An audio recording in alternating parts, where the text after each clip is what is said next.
Let's go ahead and dive in and do some examples. In example one, we get our first look at what these sinusoidal functions look like. We are given four different sinusoidal functions, and we are asked to identify some of the characteristics that we talked about in the vocabulary section. You can see that each of these functions looks a little bit similar to the others. They are all these waves. So these are what sinusoidal function looks like. They look like these waves, and the waves repeat over and over and over and over again. Some of the waves are smaller, some are bigger, some are wider. So for each of these, what our job is going to be for now is to identify, like I said, some of the characteristics. Specifically, we are going to find the period, the amplitude, the maximum and minimum values, the midline, the domain and range for each of the graphs, and we're going to highlight one cycle on each graph. Okay, here's how I like to start. So even though we're asked some of these things in a specific order, doesn't mean we have to answer in a specific order. I always like to start with the vertical attributes. So I'm going to look at the maximum and the minimum, the amplitude and the midline, and then I'm going to look at the period, because the period is the only thing that's connected to the x values. I'm going to take care of the other ones first, starting with the maximum and the minimum. First of all, let's identify where the maximum points are. These points right here that are on the tippy top of the mountains there, those are our maximums. And I can see that for this graph, those maximums are all occurring at a y value of 3. So my maximum y value is positive 3. Our minimum points, we can also identify. They are in the valleys here, so down at the very bottom of the mountains. Those are our minimum points. And we can see that all of those minimum points have the same y value, and that y value is -3. So our minimum is -3. Once we've identified our maximum and our minimum, it is quite simple to calculate our amplitude and our midline. We can use the formulas that we talked about in the other section. So to determine amplitude, we take the maximum and we subtract the minimum. We find that total height, and then we take that total height and we divide by 2, because amplitude is half the height of the entire function. So it's going to be 3 minus a -3 divided by 2, which when we subtract a negative, it becomes a +3 divided by 2, which is going to be 6 divided by 2, which is 3. So our amplitude for this question is 3. Does that make sense? It does. Because our maximum is at 3 and our minimum is at -3, the entire height of the wave is 6 units. Amplitude is half of the height of the wave, and half of 6 is 3. So what we calculated makes sense, but notice that we could have also just done it by counting. We've got 6 units from -3 to +3. That means half of 6 is 3. So you don't necessarily have to use the formula. Let's calculate the midline. The midline is the maximum plus the minimum y value divided by 2. It's kind of like finding an average, because the midline is right in the middle of the max and min. This is going to be +3 plus -3 divided by 2. +3 plus -3 is 0. Divided by 2 is 0. We always write the midline as an equation. Because it is a line, we always write it as y equals, and there is our midline. What does it look like? Well, the midline of y is equal to 0 is this horizontal line. Let me try that again. Is going to be this horizontal line right on the x-axis. This is our midline. It is that line right there, and we can see that indeed it does divide the graph in half vertically.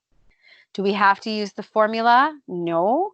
We can go, because we have the amplitude and because we know where our maximum is, what we can do is just count down whatever our amplitude is. So 1, 2, 3 units down from the maximum, that's where the midline is, or 1, 2, 3 units from the minimum, that's where the midline is. So you don't necessarily have to use the formula.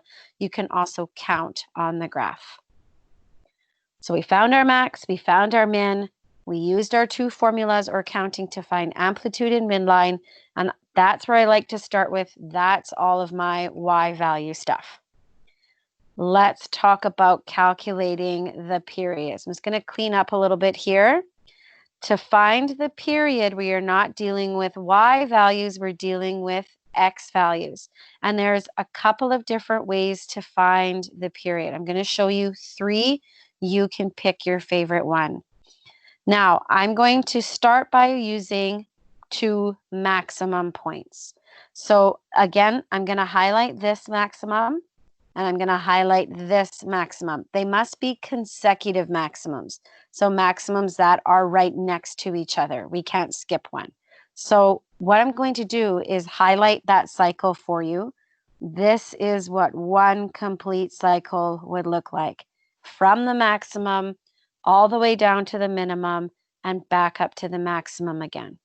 That is what one complete cycle looks like. The period is this distance from those points. That is what the period is. We calculate the period by taking the X value of where the cycle ends, and we subtract the X value of where the cycle starts. So where it ends is going to be our right-hand point, and where it starts is our left-hand point. But we are using X values. So let's get X values for these points. This X value right here is right in between 0 and 1. I know it's 1 pi, but let's just talk about it being between 0 and 1. So between 0 and 1 is 0.5, but we are counting by pi. So I'm going to call it 0.5 pi. This other maximum, its X value is right here. It's halfway between 2 and 3 pi, so 2.5 pi. So my X end is the 2.5 pi. My X start is 0.5 pi. 2.5 minus 0.5 is 2. And then it's like collecting like terms, 2 pi. The period for this function is 2 pi. The length between this maximum and this maximum horizontally is 2 pi units. That's one way to calculate the period, using 2 consecutive maximums. I'm going to show you a second way to calculate the period. We're going to get the same number. We're still going to get the same period. It's just going to look a little bit different. Instead of using 2 consecutive maximums, we're going to use 2 consecutive minimums. So I'm going to use this point right here and this point right here. It still is X end minus X start, and it's still going to be the X end being the rightmost point and X end being X end being rightmost point, and X start being the leftmost point. Again, I'm going to highlight one cycle for you here. This is also one complete cycle. From the minimum up to the maximum, back down to the minimum is also one complete cycle. The period is this distance in between the two minimums. The horizontal distance is the period. We need to calculate that horizontal distance. We're going to do that using the X values. The X value right here is between 1 and 2, which would be 1.5. And we are scaling in pi, so 1.5 pi. This X value is between 0 and -1, so -0.5 pi. Just fix that. And now we're going to subtract those values. X end, 1.5 pi minus X start, so minus negative 0.5 pi. When we subtract a negative, that becomes adding. So 1.5 pi plus 0.5 pi. 1.5 plus 0.5 is 2 pi, which looks great because that's exactly what we got over here. So that just shows you that it doesn't matter which 2 points you're going to use as long as it's one complete cycle. So from maximum to maximum or minimum to minimum, either one of those will work. 2 consecutive maximums, 2 consecutive minimums. Is there a third way? There sure is. The third way would be to go from wherever the graph hits the y-axis. So if we look here, notice how this hits the y-axis right at the midline. So this is one complete cycle. All the way up to the top, all the way down to the bottom, and all the way up to the midline again. Not back up to the top because that's not where we started, but from the midline up to the maximum, down to the minimum, and back to the midline again. How do we calculate that period? Well, it's going to be this distance in here, this horizontal distance. There is the period. We're going to calculate it using our x value. So it's still x end minus x start.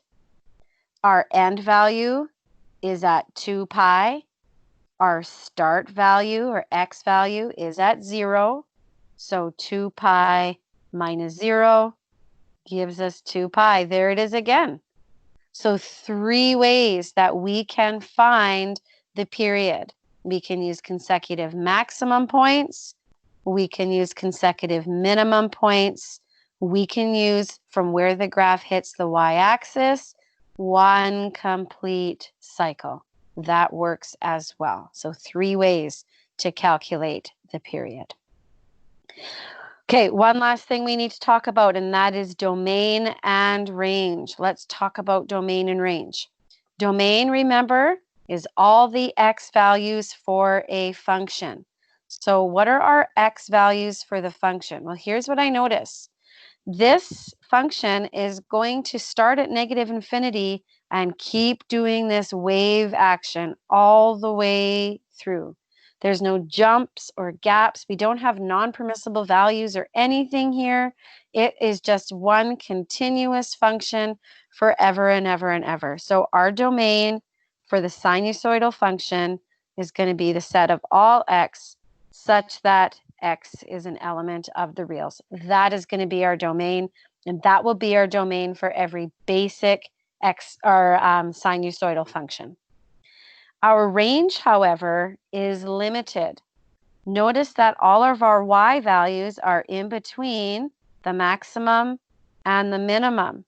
So that's what's really nice about identifying your max and min, is that's actually going to help us write our range. So our range is going to be an inequality using the max and min, the set of all y, such that, here's what I do. I always write my minimum value, leave a little space, put your y value, and then put your maximum value. So you'll notice that y is literally in between negative 3 and 3. And then I put the less than signs, less than or equal to signs in between. And there's your range. Y is greater than negative 3, less than positive 3. So minimum, y, maximum, put those less than signs in between, and there's your range. So as long as you know max and min, you know range. Domain will be x as an element of the reals. Whew, that was lots of information just for one graph. So we're going to do it again. We're going to go a little bit quicker. Number 2. So look at number 2.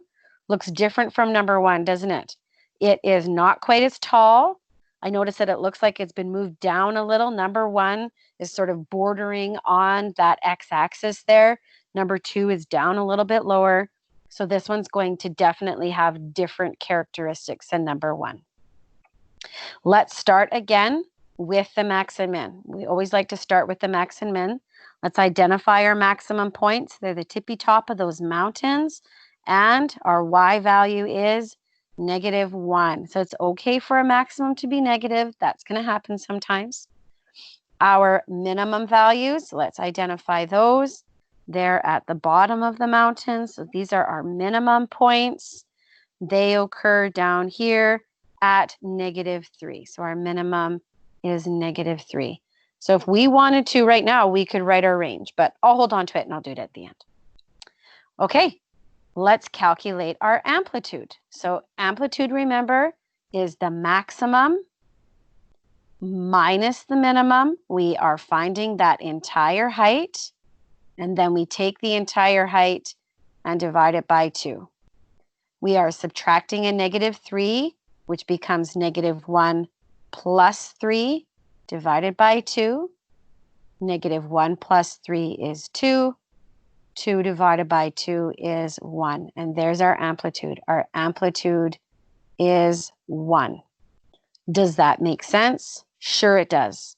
The distance between our maximum and our minimum is 2 units. So the entire height of the wave is 2 units.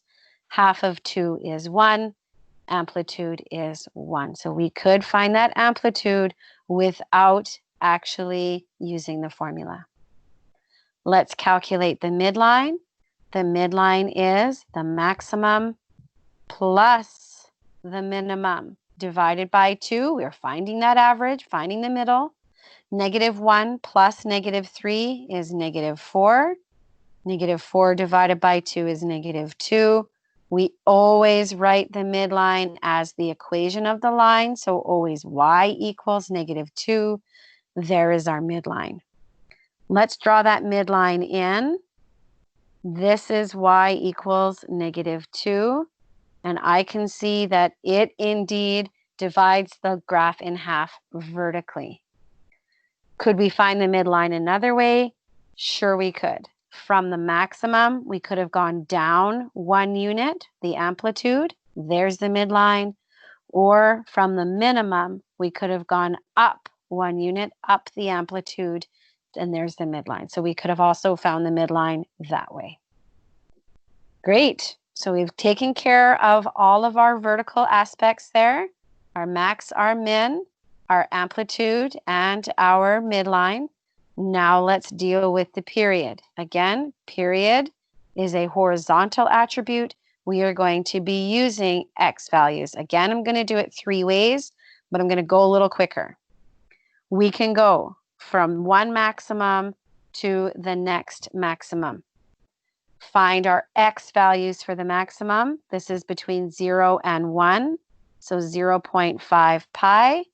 This is between 2 and 3 pi, so 2.5 pi. Period is x end minus x start, which means we're going to take the rightmost x value and subtract the leftmost x value.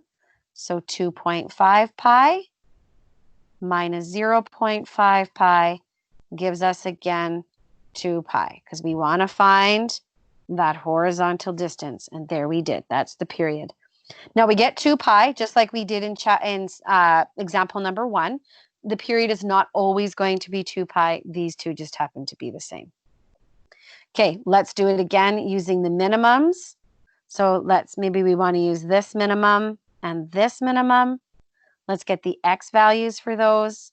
This x value is between 1 and 2, so 1.5 pi. This one is between 0 and -1, so -0.5 pi. The period then, x end minus x start. So the left x value minus the right, 1.5 pi, or right minus left, -0.5 pi. When we subtract a negative, it's like adding a positive. So plus 0.5 pi would be 2 pi. Good. And 3, the third way, would be to go from where the graph hits the y-axis up to the maximum, back down, down to the minimum, and back to where it started again. There's one cycle. Again, the x value we're looking at, 2 pi there. We started at 0, so x end minus x start for this one would be 2 pi minus 0, which is 2 pi. So that just shows again, no matter which of the 3 ways you decide to find the period, all of those will work. They give you the same thing. Okay, we've highlighted one cycle there. We could have highlighted that red one there. We could have highlighted the blue one that goes from maximum to maximum, or the pink one, which goes from minimum to minimum. So those all show one cycle. Number 3. Number 3 again looks a little bit different. So you could see with 1 and 2, the maximums were different, which meant our amplitude and our midlines were different. The period was the same. So they did have some of the same attributes, but some were different, which makes sense because their graphs were different. Our domain, again, for number 2, set of all x, such that x is the element of the reals. That's going to be our domain for all our sinusoidal functions. Our range, however, is limited because the graph only exists between the maximum and minimum y values. That's what we're going to use as our range. So it's the set of all y such that write your minimum, write your y value, write your maximum, and then put the less than or equal to signs in between. So y is greater than or equal to -3, less than or equal to 1. So number 3 looks different again, looks different than 1 and different than 2. Some of the attributes are going to be the same. Some of them are going to be different. Let's start again with the maximum and the minimum. Identifying our maximums, we have lots of them in this one. Look at all those maximum points, and they occur at a y value of 1. So our maximum is 1. Let's identify our minimum points. Down here, all of these, a whole bunch of minimums, all minimum points, they all have the same y value. It's down there at -1. That means we can calculate our amplitude and our midline. Amplitude is the maximum minus the minimum divided by 2. Find that total height and divide by 2. 1 minus a -1 becomes 1 plus 1 divided by 2. 1 plus 1 is 2. 2 divided by 2 is 1. So our amplitude here is 1. Does that make sense? It sure does. The total distance between our max and our min is 2 units. Half of 2 is 1. So the amplitude is half the height of the entire function. Midline is the maximum plus the minimum divided by 2. 1 plus -1 is 0. Divided by 2 is 0. We always write the midline as the equation of the horizontal line. So y equals 0. If we draw that in there, there it is. There's that midline right through the middle of the graph. Could we have found that another way? Sure. Our amplitude is 1. So from the maximum, we could go down 1. There's the midline. Or from our minimum, we could go up 1. And there's the midline. So just use your amplitude and your max and min to find the midline if you don't want to use the formula. All the vertical attributes are done. Let's deal with the period, which is a horizontal attribute. So we're going to deal with x values. Again, 3 ways we can do that. We can go from maximum to maximum, and we can pick any 2 here. Let's pick these 2 maximums. So I'm going to erase the other 2 so we know which 2 we're talking about. Okay, so the cycle that I'm talking about here would be this cycle. And so I have to find this horizontal distance. And we can see this horizontal distance is smaller. This period is going to be smaller. The x value that at the end, now please be careful, this is not right in between 1 pi and 2 pi. It's not in the middle. It's a quarter of the way there. So this is actually 0.25 pi, and this, 1.25 pi. Same thing. This point is not halfway between 0 and 1. It's a quarter of the way between 0 and 1. So 0.25 pi. X end minus X start is equal to 1.25 pi minus 0.25 pi, which leaves us with just 1 pi, and that would be our period. Could we use two minimums? Sure. We can use any two minimums. Let's use two back here just for something different. Let's use these two minimums back here. So our x value here, again, a quarter of the way between 0 and negative 1. So negative 0.25 pi. This one, a quarter of the way between negative 1 and negative 2. So negative 1.25 pi. X end, so rightmost minus leftmost, is going to be negative 1.25 pi, or 0.25 pi, sorry, minus a negative 1.25 pi.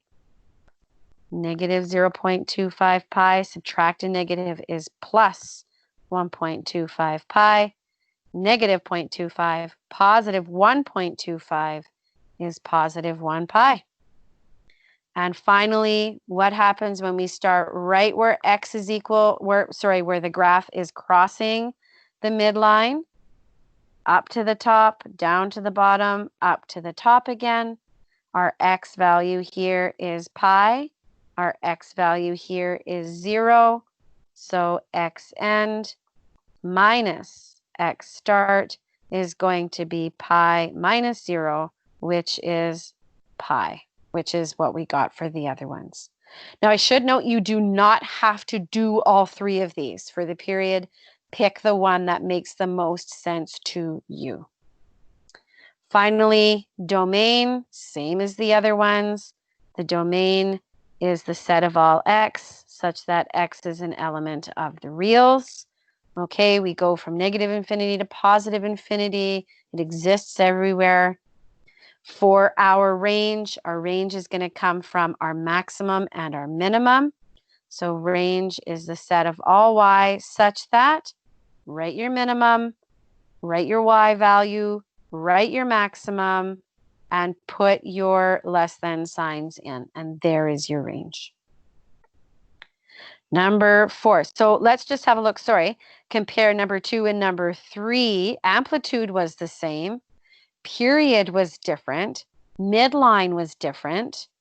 Okay, but they did have the same height, so their amplitude is the same. And you can see what the difference is with the period. Look how many cycles this one can fit. This one fits way more. So with a smaller period, that means we can fit in more cycles. All right, and then finally number 4. Look at number 4 compared to number 3. You can tell that there's definitely going to be a difference in the periods here. Definitely a difference. But let's go ahead and calculate. So let's identify our maximum points to start. This one only has one maximum point. Ooh, that's interesting. The maximum y value there is 1. Our minimums, let's find our minimums on the graph. Just one of them right there. Its y value is negative 1. So same max and min for 3. That means our amplitude is going to be 1. Let's just calculate it real quick, just so we can see it one more time. Maximum minus minimum divided by 2. 1 minus a negative 1 is 1 plus 1 divided by 2. 1 plus 1 is 2 divided by 2 is 1. Our amplitude is 1. Does that make sense? Sure. It's the same thing we got above. And I can see that the total difference between my max and my min is 2 units. Amplitude is half the height of that function, so 1 unit. The midline is going to be at 0, but let's show that.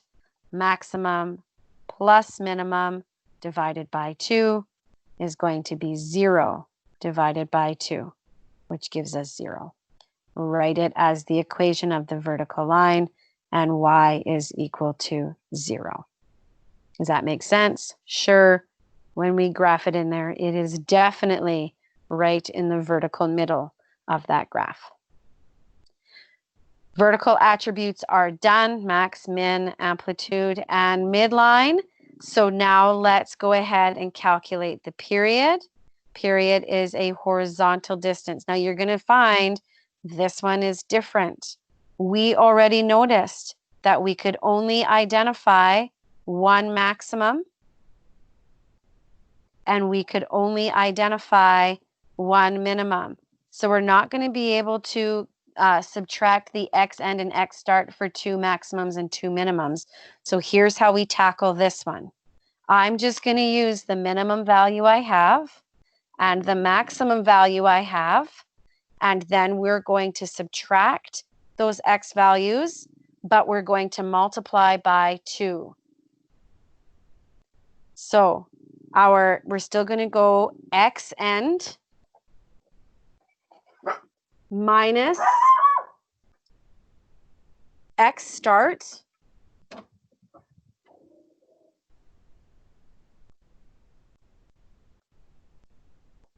x end here would be the 1 pi. Oh, sorry. And then we're going to multiply by 2, because to go from the minimum to the maximum, that's not one complete cycle. That is only half a cycle. So this horizontal distance from this minimum to this maximum is only half a cycle. So when we go x end minus x start, we have to multiply by 2 in order to get the entire cycle in there. So x end is 1 pi. The x start is the negative 1 pi, so minus a negative 1 pi. Pi minus a negative pi is pi plus pi, which is 2 pi. So the period for this would be 2 pi. That's one way. And that would be sort of the putting together of the 2 maximums and 2 minimums. We don't have 2 maximums or 2 minimums, so we would have to do it this way. From minimum to maximum, multiply by 2, because we only have half a cycle. We could also incorporate the third method that we talked about, and that is start from where the graph hits that y-axis. It goes up and it goes down, but we can't really see much more of the graph. We know it's going to go down and come back up again. But this right here, again, that is half a cycle. So again, what we're going to do is we're going to calculate the x end minus the x start, but we're going to take that value and multiply it by 2. So the x end here is 2 pi. The x start here would be 0. So 2 pi minus 0 is 2 pi times 2 is 4 pi. And now I'm realizing that I forgot to multiply by 2 over here. I went pi plus pi is 2 pi. Let's multiply that by 2, which gives us 4 pi. So our period here would be 4 pi units, not 2 pi as I had before. I forgot to multiply it by 2. So when you can only see half a cycle, make sure you multiply that distance between either the max and the min, or from where it hits and goes through half a cycle, x end minus x start multiplied by 2. Our domain, same thing one more time. Set of all x. X is an element of the reals. Range comes from the max and min. Set of all y such that write your minimum y value, write your y, write your maximum y value, put your less than signs in between. There is your range. Okay, example 2. We're going to do this one more time. Now you'll notice with example 2, The first thing I notice is that the x value is scaled, or x-axis is scaled a little bit differently. We're not dealing with pies anymore, just whole numbers, which is good news. It's going to make our period a little bit easier to find. But the other thing I notice is here are the things we're asked to find. We're asked to find the amplitude, the equation of the midline, the period, and the range. So you'll notice that it doesn't ask for as many things as example 1 did, but I'm still going to find those things. So this question doesn't explicitly ask us to find the max and min. Those are still the first things I'm going to find to answer this question. So even though it doesn't ask for the max and min y values, I'm going to find them first. I'm going to use those to find the amplitude in the midline and the range. Then I'm going to find the period. So keep in mind that even though you may not be asked for all of the characteristics, all of them help us in identifying the others. So let's start. Our maximum y value, maximum right here, the y value associated with that is 6. Our minimum y value is down here. Let's find that y value. It is right here at -2. So maximum is at 6, minimum is -2. That means we can find the amplitude, maximum minus minimum, divided by 2. 6 minus a -2 is 6 plus 2, divided by 2. 6 plus 2 is 8. 8 divided by 2 is 4. So our amplitude is 4 units. Does it make sense? Sure it does. The total distance between 6 and -2 is 8 units. Halfway between, or yeah, half of 8 is 4. So it makes sense that the amplitude is 4. Let's find our midline. Maximum plus minimum divided by 2. 6 plus a -2 is 4. Divided by 2 is 2. Write it as an equation. Midline at y is equal to 2. Dot it in there. Does it look like it's right in the middle? It sure does. It looks like it's at the vertical middle between the max and min. It also makes sense if I go from my maximum and I use my amplitude of 4. When I go down 4 units, yep, there's the midline. Or from the minimum, go up 4 units. Yes, there is the midline. So it checks out. We've done all our, we can do one more. We can do our range. So for this one, our range is going to be the set of all y such that minimum y, maximum, less than signs. Y is greater than or equal to -2, less than or equal to 6. Fantastic. Let's find the period. So we can identify, if we can, 2 maximums. And I can see right away that I cannot identify 2 maximums. I can only identify 1, this guy right here. Can I identify 2 minimums? No, I cannot. I can only identify 1 minimum. So what do? Well, let's find the length of time or length of horizontal that it takes us to go from that maximum to that minimum, recognizing that that is half the cycle. So again, we are going to have to do x end minus x start, and then we're going to have to multiply by 2. X end, in this case, is where the minimum is. That would be 9. X start is where the maximum is. That's at 3. And then we're going to multiply by 2. 9 minus 3 is 6. 6 times 2 is 12. So the period would be 12 units. So we can't see 2 maximums. We can't see 2 minimums. Go from the max to the min and multiply by 2.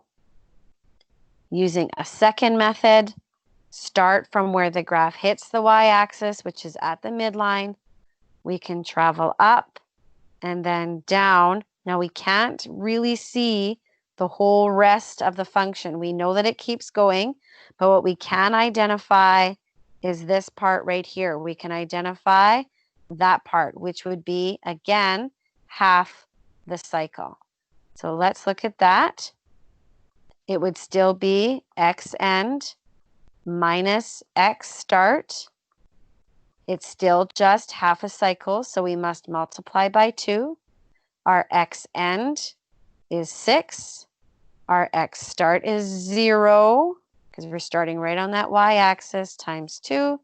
6 minus 0 is 6, times 2 is 12 units. And again, you do not have to do both of those ways. Both of them work. Pick your favorite. Example 3. Now, example 3 is our first look at an application for a sinusoidal function. This example is a Ferris wheel question. In a Ferris wheel, you board usually at the bottom of the Ferris wheel, and then you ride it around and around and around. So we're going from a minimum to a maximum to a minimum, and we're doing that over and over again, and it takes the same amount of time to go around the circle every time. So it is a prime candidate for a sinusoidal function. We, in this question, are going to read what the information is. We're going to draw ourselves a little picture and identify some of our characteristics. Then we are going to draw our own graph. Okay. A Ferris wheel has a radius of 12 meters. So let's draw this Ferris wheel out. It's just a circle. There's our Ferris wheel. Now, what I'm going to do is I'm going to be really particular about where I draw that radius. And what I'm going to do is from the center of the circle, I like to draw the radius straight down, vertically. So I'm going to label that is 12 meters. That is the radius of my Ferris wheel. The second thing we recognize, or we're told, so we did the radius of 12 meters. The center is 14 meters above the ground. So the Ferris wheel is not touching the ground. The Ferris wheel is above the ground. And if we were to look at this distance here, this distance from the center to the ground, that is 14 meters. Okay, so the radius of the Ferris wheel is 12, and I, on purpose, drew the radius on this vertical right here, and then the center of the Ferris wheel, 14 meters above the ground. Now, it doesn't ask us to calculate this height, but I'm going to. I recognize that if the radius is 12, and if this distance is 14, that means this little distance in here must be 2 meters. And that's actually a very important distance. That is, if you're getting on the Ferris wheel, that's where you're going to get on. You're going to get on right at the bottom, or the minimum. So right away, I'm going to write down that the minimum height above the ground is 2 meters. That's going to be really important. That's our minimum. Now, what happens? We get on the Ferris wheel at the bottom, and then we travel all up to the top, up to the top.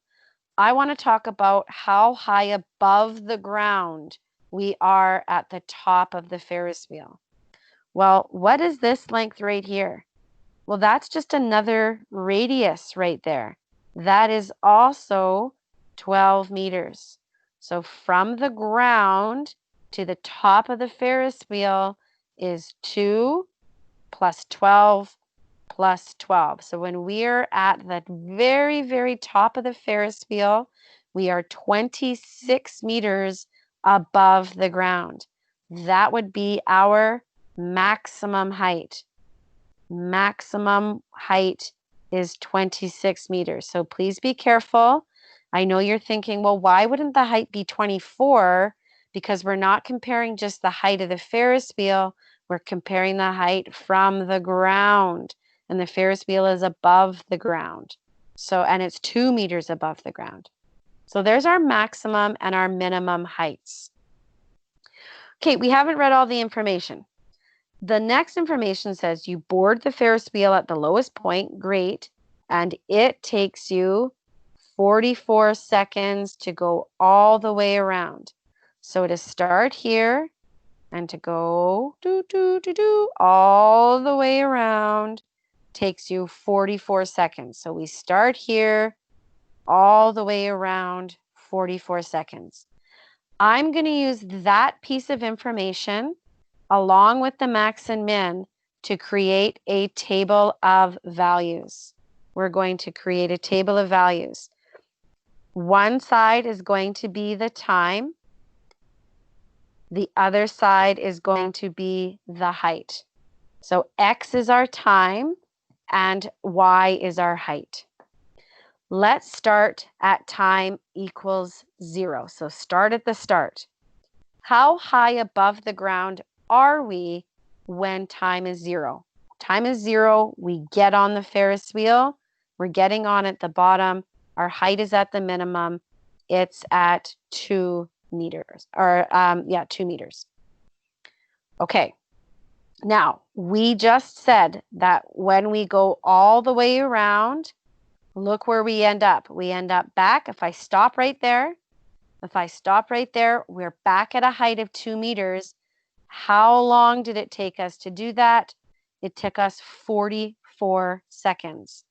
So what I'm going to do is I'm going to leave a little bit of room here. And I'm going to write at time equals 44. We were back at 2 meters. So obviously some stuff happened in between there. Let's talk about what happened.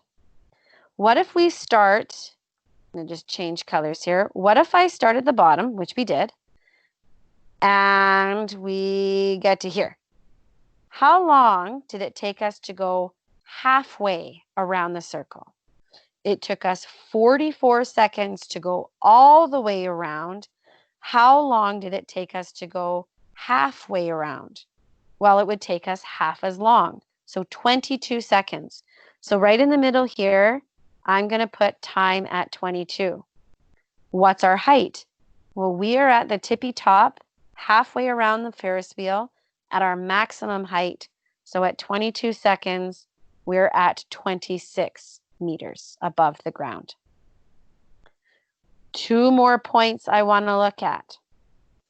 What happens? I get on the Ferris wheel, I ride it, and how long does it take us to get here, even with the center? How long would that take? Notice that this little yellow bit is 1/4 of the circle. If it takes 44 seconds to go around the whole circle, how long does it take us to go around the quarter of the circle? Well, 1/4 of 44, you can put that in your calculator if you want. 1/4 times 44 would be 11 seconds. So at 11 seconds, we reach here, which is equal with the center. Well, how far above the ground are we when we're at the center? That's that 14 meters. So at 11 seconds, we're at 14 meters. Last point I want to talk about is at 3/4 of the way around the circle. So we get all the way to here. We keep going all the way to here. How long is that going to take us? It takes us 44 seconds to get to there. So 3/4 of the way around will be 3/4 times 44. You can put that into your calculator, and that is 33 seconds. What's our height? Well, look where we are. We're again equal with the center. So again, we are 14 meters above the ground. So by following the Ferris wheel and understanding where on the Ferris wheel we are and how long it took us to get there, helps us create this table of values. And now what we're going to do is we're going to transfer that table of values onto the graph. So our x value is time. Our y value is our height above the ground. And now these are just coordinate points. We have the coordinate point 0, 2. We have the coordinate point 11, 14. The coordinate point 22, 26. 13, 33, 14, 44, 2. Let's graph those. 0, 2, 11, 14, 22, 26, 33, 14, and 44, 2. And if you look at those points, they actually form a perfect triangle. However, we know that this graph is not a triangle. We are creating a sinusoidal curve. So when I connect the dots, I'm going to connect them with a curve. This is a maximum, or minimum, sorry, going up. It peaks at the maximum, down through this point, and then down to the minimum. Okay, so that's not the greatest graph ever, but there is your sinusoidal function. I'm just going to label these points. Here was 0, 2. Here was 11, 14, 22, 26, 33, 14, and 44, 2. And just by following what we did on the Ferris wheel and how long it took us to do that, we've created this lovely sinusoidal curve.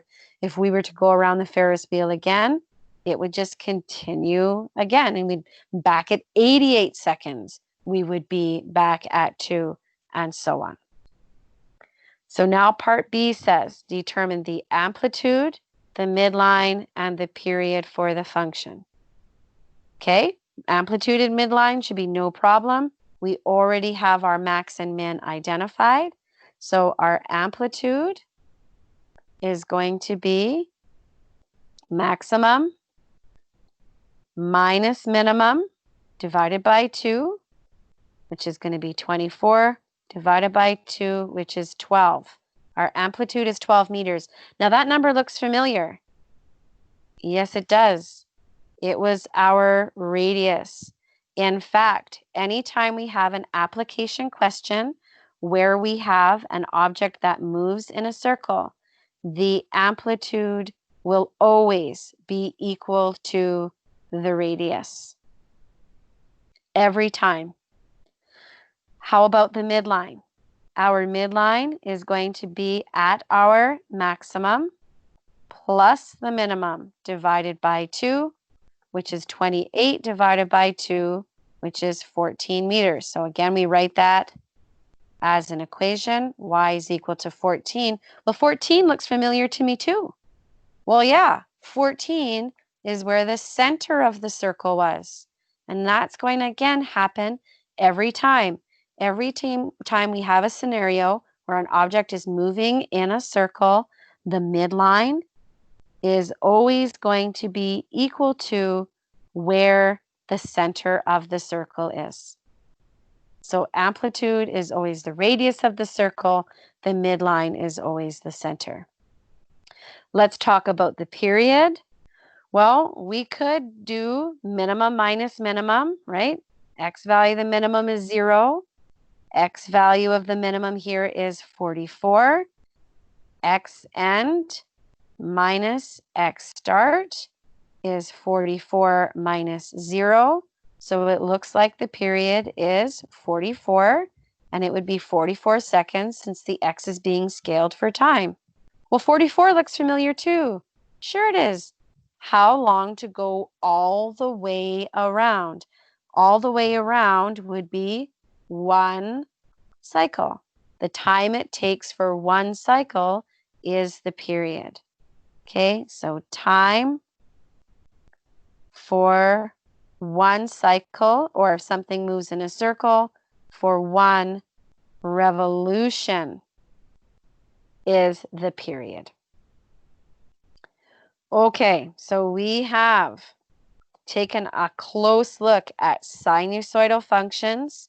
We have identified a number of characteristics.